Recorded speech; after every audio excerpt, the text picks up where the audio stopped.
เบิ่งในตอนมาพากันเที่ยงกันสิกินหลายๆสิกินหลายๆบัดขั้นตอนสุดท้ายน่ะเที่ยงกันอยู่บัดนี้เจ้าตอนหนึ่งข่อยตอนหนึ่งว่าสั่นยันเข้าปรับอันนี้อันราคาปรับพระเจ้าน่ะเด็กบางคนนะเด็กโอเคเที่ยงกันเดี๋ยวบัดนี้เจ้าตอนหนึ่งข่อยตอนหนึ่งอย่างโอ้ยนี่นะมันยังกิน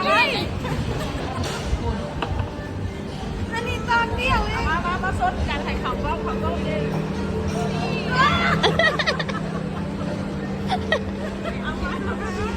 ที่ไหนอยู่คนไหน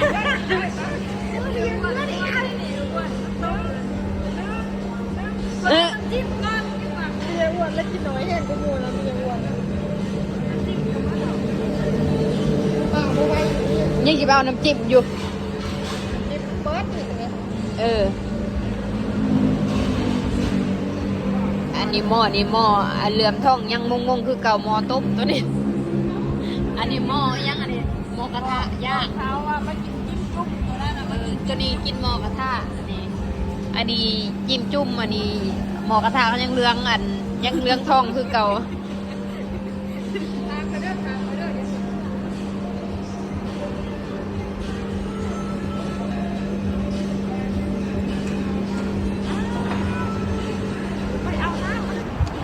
สูตรเจ๊เหรียญเยอะอ้วนเฮ้ยมาค้าขึ้นห่างในเยอะอ้วนอันนี้โอ้นี่เปลือกกุ้งเบิ้ลลั่นจะกินตัวเดียวนี่เป็นปะตัวเดียว